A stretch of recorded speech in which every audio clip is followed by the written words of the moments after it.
Se formos a ver, por exemplo, os grandes desafios que a polícia moçambicana enfrenta hoje em dia, é o próprio trabalho que é precário, quer dizer, as condições de trabalho nas quais o polícia está são precárias, não tem espaço para trabalhar, o próprio salário do polícia é muito baixo, quiçá, não digo que é isso, mas quiçá seja este elemento que faz com que o polícia não esteja, portanto, a exercer devidamente o seu trabalho. Isso determina a forma como o agente lida com o cidadão? E eu creio que talvez, porque se formos a ver um polícia que tem um salário precário, um salário atrasado, ele quer, em parte, satisfazer sua necessidade. Então, uma das maneiras que ele usa, ao invés de ser guardião, é quem vai reprimir a população. Então, por isso que em outros países não acontece isso. Encontra um polícia, pede informação, é lugar mais seguro. Aliás, há uma caricatura que até que andou nos WhatsApp, a dizer, olha, as pessoas vão deixar os caras na polícia, mas o televisor da esquadra está gradeado. Quer dizer, é um lugar onde as pessoas deviam ter mais segurança, mas é um lugar que possivelmente é menos seguro. Então, como eu digo, se calhar as condições de trabalho que o polícia tem, a formação, do que eu saiba, salvo entendimento encontrar, são 6 meses de formação em Matalane. Eu acho que isso é muito incipiente para termos alguém para guardar a polis. Estou olhando para a polícia de proteção. Claro, mas mesmo os que, claro, têm outros ramos, aí sim, mas os de proteção são os que são mais vulneráveis, portanto, a incidentes como não sendo guardiões da sociedade, mas que até são essas pessoas que até intimidam. Falou agora, por exemplo, que há muitas vezes confusão entre a função da polícia como pessoas que devem garantir a segurança e a função da polícia como é quem tem que reprimir o povo. Não é esta a função de polícia reprimir o povo, mas sim para garantir a segurança, mas não só, também promover a legalidade, combater o crime. Tinha que ser o polícia que qualquer um na sociedade que encontra alguém que está a desempenhar uma má função, liga para a polícia. Até em outros países até tem polícias comunitários. Tem num bairro um polícia que qualquer situação que aconteça naquele bairro, ele é chamado para poder intervir, mas aqui nós não temos. Então, como eu disse, condições de formação, condições precárias de vamos lá, salário, subsídios, também tem a ver com a questão como é que é? Questão de saúde também. Então, isso que vai levar com que o polícia seja propenso a qualquer malefício que ele possa cometer na nossa. Índice, mesmo de crime ou de agentes da polícia envolvidos em crimes, vai verificar que grande parte deles envolvidos são de ramos especializados. Significa aqueles que têm melhores condições em termos de pagamento, progressão de carreira, melhores condições de pagamento, subsídios de risco, não sei o quê. Então, não é uma relação direta entre o facto de ser não muito bem pago ou não bem pago para a questão do crime. Eu acho que aqui é uma questão mais institucional. Não é? Eu penso que uma das áreas mais fracas na polícia é de controle interno. A polícia tem um problema muito sério de controle interno. E esse é um problema no Estado. Não é? Se for a ver na educação, um professor comporta-se mal, é transferido. Na saúde, então, há uma herança histórica da administração pública de não resolver o problema. A área de controle interno ficou uma área de distribuição de colegas mal comportados em lugares de coisa. Não é uma área de punição de coisas. Então, a polícia, por aquilo como ela lida com as coisas, os problemas com ela lida com ela, logicamente, aquilo é exacerbado. Se você for a ver muitos dos casos que estão no tribunal, em que há polícias que estão a ser julgados, vai verificar que esses polícias, em vários processos que já estiveram anteriormente, já tinham sido processos disciplinares, já tinham sido envolvidos em muitos casos internamente na polícia de indisciplina, mas eles acabaram até subir de carreira, participar ou ser recrutado para concursos internos para unidades especializadas. Então, há um problema sério de controle interno. Este, para mim, é o maior problema. Depois disto, vem o segundo problema, que é o problema, porque tem que haver incentivos, é o problema da formação. E não me parece a mim que o problema de formação... O primeiro e maior... O problema é controle interno. A polícia tem um problema de controle interno muito sério. Se for a ver uma coisa, quase 80% dos quadros formados na polícia têm ensino médio ou ensino superior. Estas novas vagas de polícias. É por isso que vejo muitos jovens que terminaram a universidade e foram colocados na polícia, porque era o único empregador.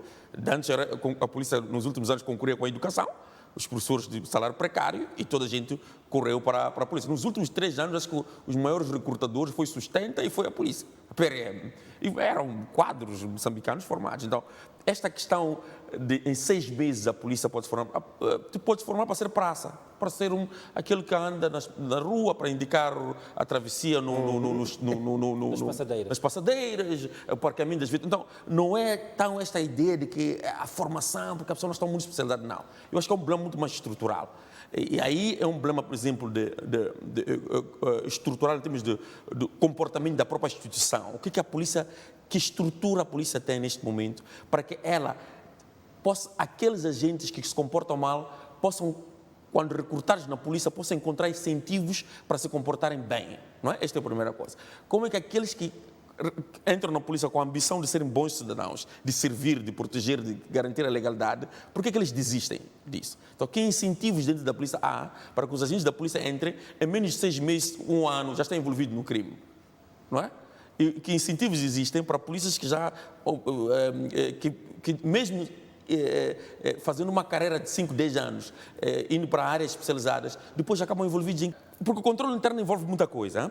E o controle interno, desde formação, monitoria, serviços sociais, quer dizer, é preciso pensar como, porque os níveis do comportamento que a polícia tem e que a gente vê, dos casos que eu falei aqui, que estão no tribunal, os casos que são reportados, é realmente de agentes da polícia que, dentro do historial, já estiveram envolvidos em muitas situações de violação da polícia, do regulamento interno da polícia. E não se entende como é que estes agentes fizeram um percurso que dentro da polícia normalmente não poderiam ter passado e continuaram na polícia, e depois hoje temos este caso. Não, significa que o controle interno é bastante fraco. Não é? Os incentivos lá de controle são muito fracos.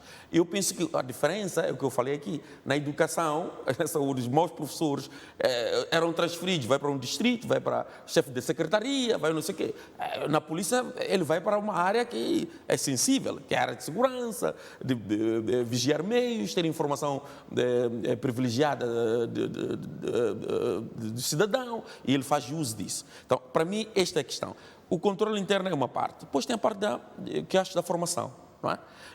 Como eu disse, hoje em dia, não era um tempo. Há 20 anos, 40 anos atrás, entravam na polícia pessoas com 6ª classe.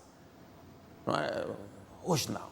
Hoje nós conhecemos, nos nossos bairros, toda a gente que entrou na polícia, você vê que ou era um técnico ou era uma pessoa com ensino superior. Então, o que está a acontecer é que dentro da polícia, mesmo a polícia recrutando gente que foi melhor formada em outras áreas, não consegue encontrar incentivos de dentro da polícia se comportar da melhor forma possível. Então é preciso repensar isso. O que é que nos torna fracos? Por que é que o produto final, quando chega a nós, ele fica desviante?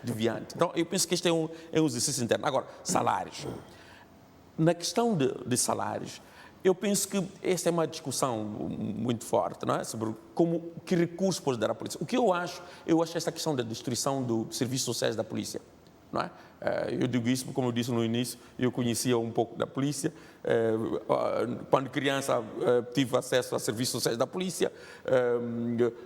A polícia, um polícia hoje chega num centro de saúde, não se nota que chegou um polícia no centro de saúde. Não é? Um polícia hoje, numa paragem de chapa, não se nota que um polícia está à espera de uma paragem de chapa para entrar num autocarro e sair numa outra paragem. Não sei se você entende, não é? Então, o grande problema da polícia, a falta de confiança, não só a reputação que se destruiu na polícia, não faz da polícia hoje aquilo que antes eram meios que não eram só em salários, eram em reconhecimento. Por exemplo, o polícia chegava no hospital, o polícia era logo atendido. O polícia chegava fardado, entrava, era atendido, porque era reconhecido. Eu lembro, o Masbom parava. Quando o polícia fazia a mão para entrar no Masbom, o Masbom parava. E as pessoas até afastavam-se para o polícia entrar e o polícia descer numa outra paragem. Eu acho que há muitos fatores combinados. Não podemos olhar num único viés. Como você falou há pouco tempo, de facto, o polícia devia sair da comunidade. Devia ser a comunidade, olha, João, Paulo, tal, são pessoas idôneas e que achamos que esse pode nos representar. Claro, esse é o ideal.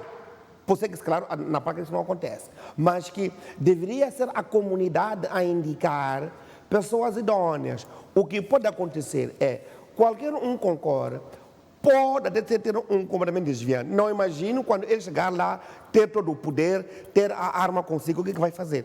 Esse que é o primeiro aspecto. Então, o primeiro critério que devia-se fazer, o recrutamento deveria ser via bairro, temos chefes de quarteirões, o círculo, etc. São essas pessoas que deveriam indicar, tal fulano denota capacidade, denota competência, denota postura para ser nosso guardião. Esse é o primeiro aspecto. O segundo aspecto, eu quero reafirmar, a formação. A formação é muito importante. Não tive acesso aos sílabos da polícia ou às matérias que se ensinam lá, mas eu acho que, se não existem, deveriam existir. Não tive acesso. Mas o primeiro aspecto, a matéria que deveria se ensinar é a questão da cidadania. Deveria se ensinar ao polícia lá na formação o que é ser cidadão, o que significa ser guardião da polis. Esse aqui é o primeiro aspecto. O segundo, a disciplina que deveriam ter lá é sobre direitos humanos e o respeito pelo outro. Quem é o outro? O que sou eu? Há muita teoria filosófica sobre isso, que o outro é igual a mim, não existe o outro sem eu. Então, o polícia devia aprender o respeito pelos direitos